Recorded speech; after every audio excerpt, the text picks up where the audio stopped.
Bless the Lord, O my soul, bless. Hi, thanks for tuning in to another video on Daily Inspiration. As always, I'd like to start by saying thank you for taking the time to watch the video, and hopefully you'll learn something from this. The late Father Gabriele Amorth, the chief exorcist of the Diocese of Rome, once said that occultism is the main gate to welcome the devil into one's life. Occultism is, according to him, the great umbrella under which all the practices and forms of satanic adoration are gathered in order to be drawn upon by those who wish to profit from its gains. The most significant forms of occultism are magic, astrology, fortune-telling, or spiritism. And all these occult practices hold a common belief that it is possible to control spiritual forces after undergoing an esoteric initiation.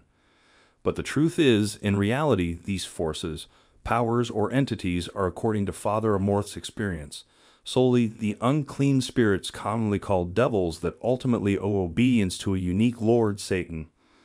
The instruments to do magic are several: evil spells, the evil eye, charms, magic filters, rituals, invocations, cursed foods and drinks ingested by the victims, crystal balls, and so on. Father Amorth is aware that the majority of the so-called sorcerers, fortune-tellers, are only frauds. They possess no power and take advantage of people's credulity and sorrows to make easy money.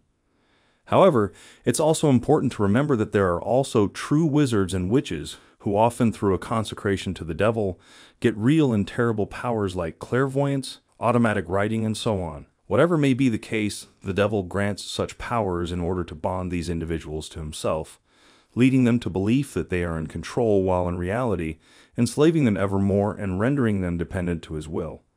Ultimately, the belief that one can actually control supernatural entities is a mere illusion. A particular form of occultism is spiritism or necromancy. That is the evocation of the dead through a medium who works like a channel. It's a very ancient and widespread practice and is present in almost all cultures, and the techniques used by mediums are several.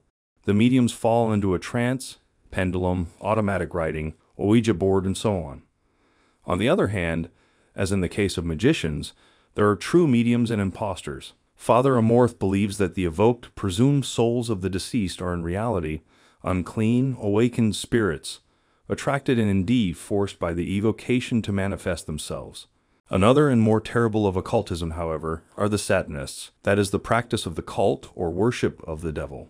Satanists are persons that explicitly decide to consecrate themselves through a ritual to the devil and to join a sect.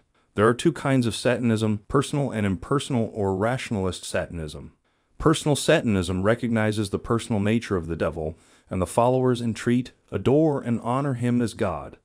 The second, impersonal Satanism, does not believe in the devil's personal nature. Rather, they see him as a cosmic energy that is present in each man and in the world, and that when called upon will emerge in all his power to carry out the most absurd and atrocious perversions, always connecting them to esoteric rites.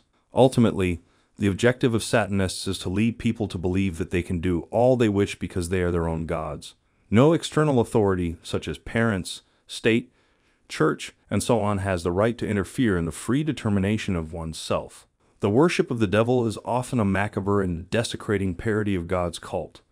Rites of consecration, black masses, often caricaturize the Christian liturgy, or Satan's priests wear liturgical vestments, often stolen in churches, and blaspheme prayers modeled on Christian ones, such as the Lord's Prayer. A naked woman, preferably a virgin, is laid on an altar, and at the end of the celebration is repeatedly raped, first by the priest and then by others. Every Satanist meeting ends with a great orgy in which large amounts of drugs and alcohol are consumed. Needless to say, adherents to satanic sects, which are relatively easy to access but almost impossible to leave, are often pushed to do evil things, even murders, some of which have been reported by news agencies. The devil can act in an ordinary way through temptation, and in extraordinary ways, possession, fixation, obsession, and infestation. The demonic possession can occur with or without the sin of the victim. It depends on whether the person directly opened the door to evil, through perseverance in sin or making use of occult practices, or is just a victim of an evil spell performed by a wizard or a witch commissioned by a person who bears hate or resentment against the victim. There are some cases in which the possession happened due to the mysterious permission of God Himself in order to strengthen a person's faith. Diabolic action must also be differentiated from natural illnesses, such as mental disorders, since they can present similar phenomena but are of different origin. Occultism in its different forms is the most dangerous way to communicate with the devil because this allows him to act in the human lives. Well, that's all for this video. I really do hope that this gives you a little bit more understanding on the danger of occultism. And as the world we're living in today is becoming increasingly pagan, and more people are attracted to these things, it's even more important that we should be aware of these things. It may not be us, but the people we hold so dearly around us, our siblings, relatives, close friends, co-workers. That's the whole point of this video. Remember that God loves us so much. No matter what the devil wants to offer someone, that offer will always lead to destruction, and that offer is nothing compared to what God can give you. Again, thanks so much for taking the time to watch this video, and hopefully you've learned a lot from this. Stay safe, stay healthy, and God bless you.